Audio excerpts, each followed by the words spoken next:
Madame Najma Lagouri, merci infiniment de vouloir accorder cet entretien à la radio francophone iranienne. Vous êtes observatrice sur le continent nord-africain, vous connaissez cette partie de l'Afrique.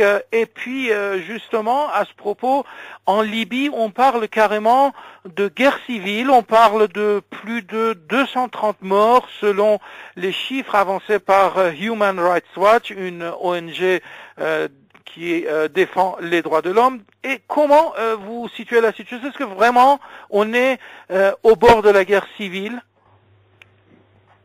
Alors, premièrement, en Libye, on ne parle pas de la guerre civile. En Libye, c'est Saif el-Islam el-Kadhafi, le fils de Kadhafi, qui est passé hier à la télé pour menacer le peuple d'une guerre civile.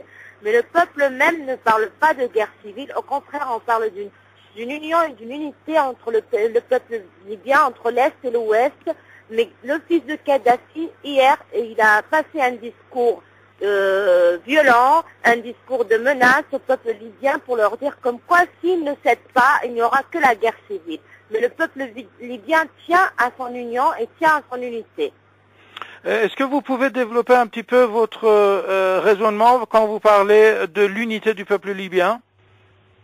Bon, comme on sait que la révolution a commencé plutôt dans cette région de l'Est, surtout Benghazi. Benghazi appelée la ville rebelle par tout le monde et la ville maudite par Kadhafi. Cette ville a toujours contesté contre Kadhafi, a toujours manifesté contre Kadhafi. La révolution a été faite à Benghazi. Hier, les gens à Benghazi ont fêté la victoire parce que finalement, ils ont réussi à faire sortir toute la police, les mercenaires africains utilisés par Kadhafi contre le peuple libyen. Ils ont fait appel à la région de l'Ouest pour manifester aussi contre Kadhafi, pour déclarer leur révolte. Le seul moyen, parce que pendant toutes ces années, Kadhafi a essayé de séparer l'Est de l'Ouest, sachant que, comme on dit, la région de Tripoli ou la région de l'Ouest est une région plus ou moins riche, développée d'un point de vue stratégique.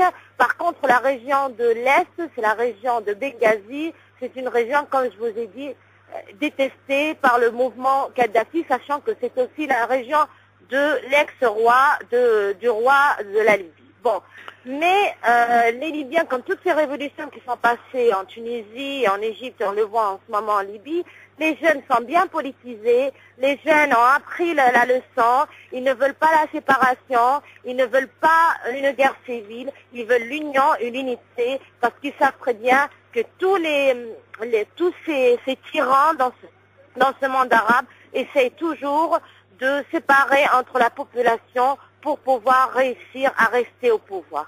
Madame Lagouri, comment expliquez-vous cette intensité des violences? Parce que, vous avez parlé des autres pays de la région. On a vu par exemple la Tunisie, on a vu l'Égypte. Bien entendu, il y a eu, disons, dans ces révolutions, quand on parle des morts et des blessés, malheureusement, on en a dénombré, bien entendu. Mais là, on parle, c'est-à-dire si on s'en tient aux chiffres de Human Rights Watch, il y aurait plus de 230 morts. Comment expliquez-vous cette violence? C'est un massacre général, un massacre, il faut le dire. C'est un massacre, ce qui s'est passé à Benghazi, c'est un massacre fait par Kadhafi. Le problème, c'est qu'il a utilisé des mercenaires. Ni Ben Ali, ni Moubarak n'ont utilisé ces mercenaires pour tuer leur propre peuple. Ces mercenaires africains ont été payés pour tirer sur tout ce qui bouge. Et Kadhafi voulait tout faire pour réprimer cette révolte et cette manifestation. Enfin, j'appelle cette révolution plutôt. Alors, la violence, le peuple de la Libye ou le peuple de Benghazi, quand ils sont sortis dans la rue, la révolution, cette manifestation n'était qu'une manifestation pacifique. Hein? Mais là, le gouvernement a répondu d'une manière très violente, effroyable, utilisant aussi des mercenaires. C'est un crime. Un crime, c'est un criminel de guerre d'utiliser. Il a déclaré une guerre contre le peuple libyen. Et c'est pour ça, quand on parle de 300 morts, les 300 morts, c'est parce que c'est un fou furieux. C'est un personnage, un fou furieux qui a utilisé des armes des armes lourdes, l'arme lourde contre son peuple et des mercenaires africains et on dit quelques mercenaires arabes.